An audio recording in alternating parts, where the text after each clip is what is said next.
Hello and welcome to a new episode on the Public Global. I am Ajay Prakash. It's not that we have seen violence in the Kashmir Valley for the first time. Ever since independence, we, the Indians, have been fighting, or rather, I will say, living with violence in the Kashmir, in the state of Jammu and Kashmir. The reason of terrorism in the Kashmir Valley over all these years is very simple. The support is coming from our nuclear armed Western neighbor. Every successive government after independence has tried to deal with terrorism in Kashmir in their own manner.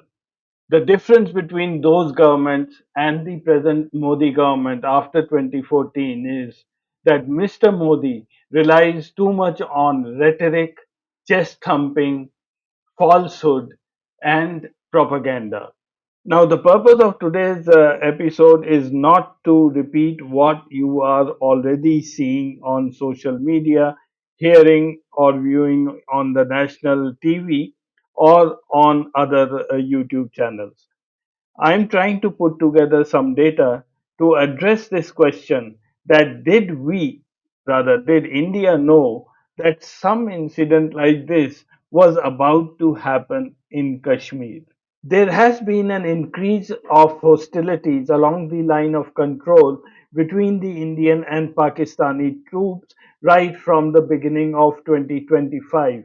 The Pakistani troops have violated the ceasefire several times in J&K, and this is in spite of the fact that India and Pakistan had renewed the ceasefire agreement in 2021.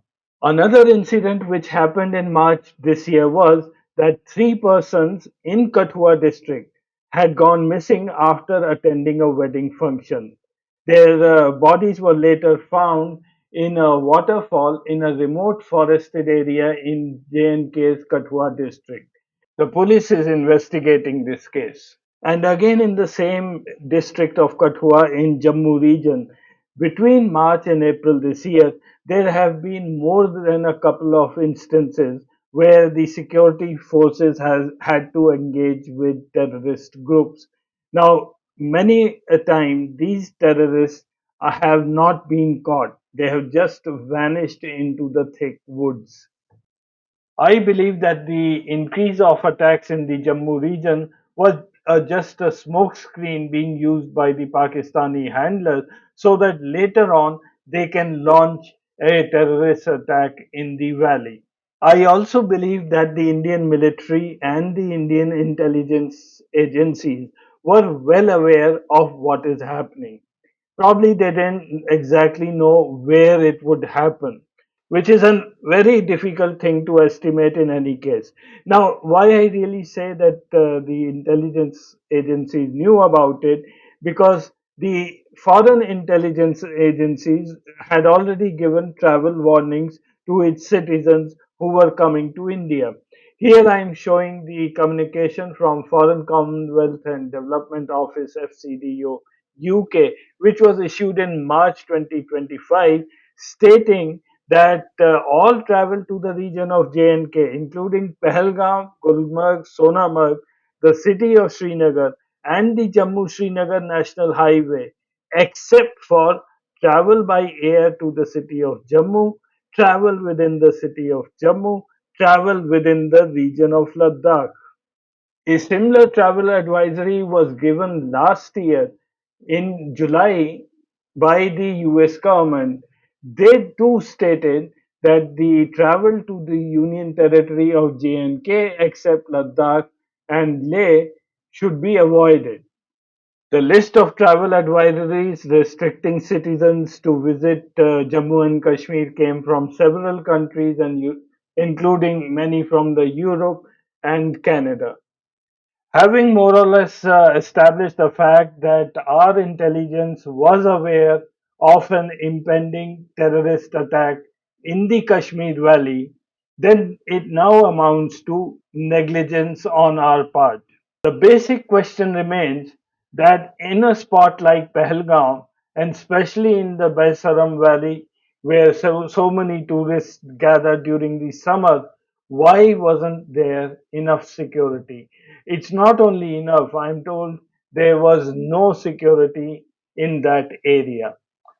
And this type of attack is summed up by Omar Abdullah. He says that the death toll is still being ascertained, so I don't want to get into those details. They will be officially conveyed as the situation becomes clearer. Needless to say that this attack is much larger than anything we have seen directed at civilians in the recent years. It's not really civilian. We have never seen such an attack against tourists coming to Kashmir. This is probably the first time that the terrorists have targeted tourists coming to the Kashmir Valley. I'll now show you some data from the South Asian Terrorism Portal. This shows the number of casualties of civilians, security forces, and terrorists between 1988 to 2024. Now, if you observe closely, the real deterioration in the Kashmir Valley came during PV Narasimha Rao's period from 1991 to 1996. Though much of the blame will go to him, but the real decline started in the valley during the rule of VP Singh and Chandrasekhar, the 2 years of disastrous rule in the country. Again, there was a couple of years of uncertainty in the country, and then came Atal Bihari Vajpayee from 1999 to 2004. He had to face bulk of the terrorism within the Kashmir Valley. During that period, the number of terrorists that were killed had peaked, the number of civilians who were killed also had peaked, and so had the security forces. They were at an all time high. They lost 628 men in 2001. And then came the 10-year rule of Manmohan Singh. Now, this is a fact that many don't really acknowledge. This was probably the best period for the Kashmiris and the Kashmir Valley. Terrorism was really reduced during the 10 years Manmohan Singh's rule. The number of terrorists by 2014 who were killed in that year came down to 114 from a high of 962 in 2004. And so did the security forces. In 2014, we lost 47 men, again down from 318. The civilian deaths were very, very marginal. I'll just zoom into this graph now and look at the data from 2014 to 2024. Terrorism, which was least in 2014, suddenly shot up by 2018. There were 271 terrorists killed. The security forces, again, 95 people were killed, and the civilian deaths started to rise. One last thing I like you to observe is that for the first time in 2024, the number of civilian deaths have been more than the number of security forces that have been killed. Several times I am asked why am I showing data from the South Asian Terrorism Portal? Is it really reliable? Well, I think it's one of the most reliable sources for data, but then I have been able to get data from the Ministry of Home Affairs, which is published by the Press Information Bureau. And here I am showing you a comparison between the two data sets. Between 2014 and 2018, on the left hand side, the data from MHA is plotted, and the graph on the right hand side is from the South Asian Terrorism Portal. More or less, these two graphs match. The exact numbers may not match. The SATP numbers are slightly on the higher side, but then if you look at the overall graphs and the trend, these two graphs are very similar. I would also like to comment on the sudden fall of terrorist activities after 2022. I personally believe that the decrease in the terrorist activities in the Kashmir Valley is more to do with the state of the economy of Pakistan. After 2021 or mid 2021, the economy of Pakistan suddenly went down. The borrowings increased massively. The Pakistani rupee went down so badly after 2022, almost a vertical fall. So it's actually the funding from the Pakistani side which dried up to the Kashmiri militant groups, and that was probably one of the causes of the decline in the terrorist activities in the Kashmir Valley.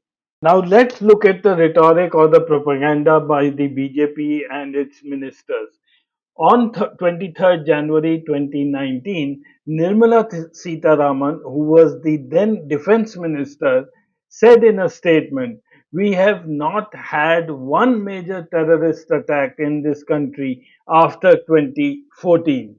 No sooner did she say this, on February 14th, 2019, Pulwama happened.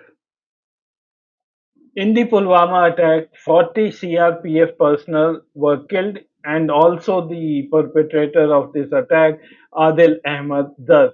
The responsibility for this attack was claimed by the Pakistan based Islamist terrorist group Jaish-e-Mohammed. And we should add that till date, we don't know how this hundreds of kgs of RDX got its way through into Kashmir Valley. And here is the list of other major attacks which happened in the country after 2014 as a reminder to Ms. Nirmala Sitaraman. On January 2nd, 2016, four militants belonging to the Islamic terrorist United Jihad Council attacked the Indian Air Force Pathankot Air Base, leaving 12 persons dead. Uri, Uri attack was carried out on 18 September 2016 by four Jaish-e-Mohammed terrorists from Pakistan against the Indian Army Brigade headquarters near the town of Uri in Jammu and Kashmir.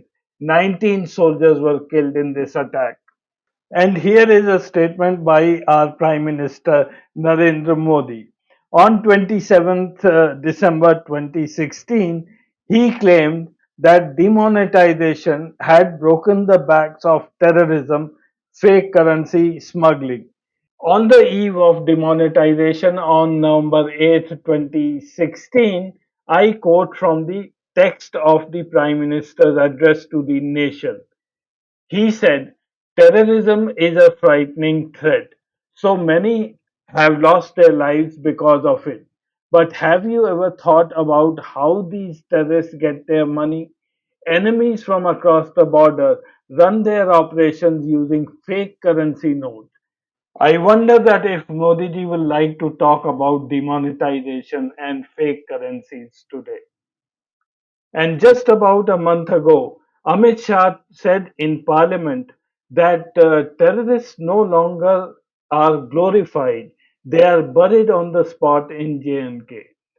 He said this while criticizing the opposition's stance on terror and said that after Article 370's removal, Indian youth's involvement with terrorists in J&K has ended. He added that terrorists are no longer glorified. The realities on the ground can be judged from the fact that after removal of Article 370 in August 2019, it was only in March 2024 that the Prime Minister of India was able to visit the Kashmir Valley. That says a lot about the situation in Kashmir. Thank you for watching this episode. I'll see you again next week.